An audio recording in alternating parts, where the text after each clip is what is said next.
Hey everybody, how's it going? Today we're going to be changing up our format here. Usually when I discuss an article or a piece of news that I find interesting, I'll sit in the chair with Mr. Clinton to my left. However, today, not only is Mr. Clinton sitting to my left, but Oreo is also sitting to my right. So I don't want you guys to get spoiled or too excited because this may not happen every day, but we have twice the cat for today's video. Oreo is very cute, isn't he? Yeah, he's adorable. So today what I'd like to go over is the HP Instant Ink program, and something that bothers me, and admittedly I get it, they have a business model, they want to make money with their business model, you know what you're signing up for, but it's just something that just strikes me the wrong way, and I kind of wonder what you all think about it. Oreo, don't touch the microphone. So they have something called HP Instant Ink. Never run out and save up to 50%, so you can get discounts on your ink, supposedly. I haven't done, all the math on it. You see, how much money you would save versus just buying ink cartridges from the store or buying knockoff ink cartridges that work very similarly, if not identically, to HP ink cartridges. And it says, it starts at 99 cents a month. What they do is the printer will tell HP, based on the amount of pages you print, when it's about to run out of ink. They'll deliver you new ink. They'll recycle your old ink cartridges for you. And they have all these different plans, 15 pages a month, 100 pages a month, 700 pages a month. And you have packages where you'll pay per month for the ink. And they'll ship you new ink. And again, if you're a light user, 99 cents a month for ink is not necessarily the worst thing in the world. It may make sense for certain users, and you can adjust it as you want. Now, what I find interesting is if you have this ink cartridge in your printer and it has ink in it, but let's say you cancel your subscription, the ink that's in your printer will no longer work. So even though they shipped you the ink, even though you have that ink in your printer, it will not be able to work. So this is from a subscriber here. It says your cancellation will be final November 21st. Have store-bought cartridges ready to install. You could continue using the Instant Ink subscription cartridges until November 21st, 2021, but after that date, you will need to replace them with HP original cartridges from your preferred retailer. Instant Ink cartridges will no longer function after your subscription ends, even if they are already in your printer.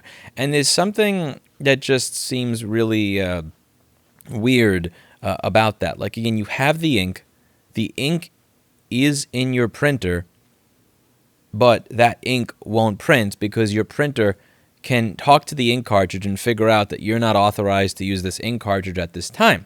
Now, again, if you're paying for a subscription service to a particular, ink solution, you would kind of need that to be able to tell if the person paid for it or not. But it just seems really weird that my printer is talking to the ink cartridge to figure out if I am allowed to use the ink that is in it. Again, I know that that's part of their business model. It's just weird. It feels weird that the ink is in there, but I can't use it. It says return and recycle the instant ink cartridges. Please send back all instant ink cartridges in the postage paid envelope that was provided.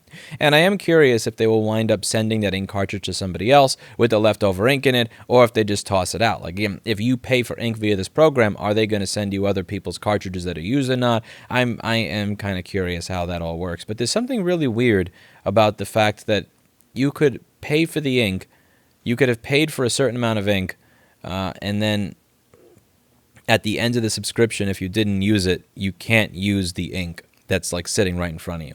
And it's just weird. And again, I don't think this is necessarily as bad as something like what Canon was doing recently.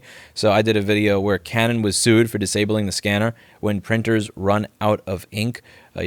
So you have these multifunction devices that'll do printing, scanning, faxing, copying, and obviously if you want to scan something, you do not need ink in the printer. But what they will do is they will require that you have ink in the printer in order to use the scanner, which is absolutely and utterly ridiculous. Canon staff have said you must have all ink tanks installed in the printer and they must all contain ink in order to use the functions of the printer. So not just your black and white ink, you're going to need to have your color ink in the printer in order to be able to do a scan. So if you want to do a black and white scan, you need color ink in your printer? It's just ridiculous. And they got sued over it. And this, it just kind of shows that more and more printer companies are realizing that if you actually own your printer, if you're able to use any ink cartridge of your choice in your printer, if you're able to actually use ink without having a subscription to ink, that they may not make as much money off of you, and they need to make as much money off of you as humanly possible. And this is, I get it. It's a business model. You know, their business model is you're going to pay this amount for this time for this much ink. But there's just something that like really scratches me the wrong way about the fact that my printer is talking to the ink cartridge to figure out if I'm allowed to use it. And I don't want to give my printer that control. I don't. I'm kind of curious. Do you find programs like HP Instant Ink, do you think something like this is very useful? Do you like it? Or would you just rather you be able to refill your ink cartridges on your own and screw buying ink from the manufacturer at the bloated prices, and screw having a printer that is talking to the ink cartridge, not to figure out if it's empty or full, but to figure out if I'm allowed to use the full ink cartridge that's in my printer? Let me know what you think in the comments down below. That's it for today, and as always, I hope you learned something. And yeah, this is my Oreo cat. He's usually too scared to show up on the chair. Erica actually had to pick him up and put him here. And usually when Erica picks him up and puts him on the chair, he immediately runs away because he's a scaredy cat. Oreo is the actual definition of the scaredy cat. He's kind of like Wade the Duck from the Garfield cartoons. He's very scared almost all the time. But he's also very cute. You know, he was usually stray cats outside, they'll run away from you. They'll run, or the moment you even get within 6 or 10 feet with them, they're gone. He actually walked up to me, and when I said hi to him, he nuzzled my ankle right outside. He had no idea who I was. He started nuzzling me, and then he started going, meow. And then I let him in. I figured, fine, I'll get you food while I figure out who your owner is. You're clearly not an outdoor kitty, because outdoor kitties wouldn't do that. They wouldn't, rub on a stranger's ankle. You'd have a sense of self-preservation.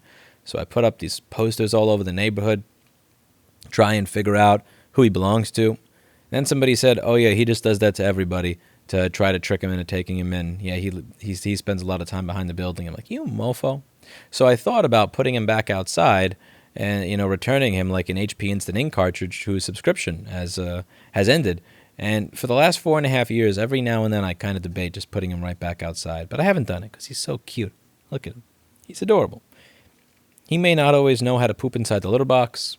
He may not always know how to clean himself. He may need stairs to climb up onto the bed. Yes, Erica has actually built stairs for him.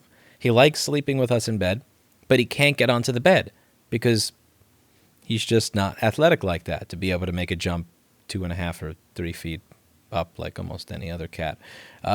So we've built stairs for him, but he is an adorable little creature, isn't he? He may not be the smartest Oreo. He may not be the most athletic Oreo, but he's my little Oreo cat. Anyway, that's it for today. And as always, hope you learned something. See you all in the next video. And maybe, so will Oreo.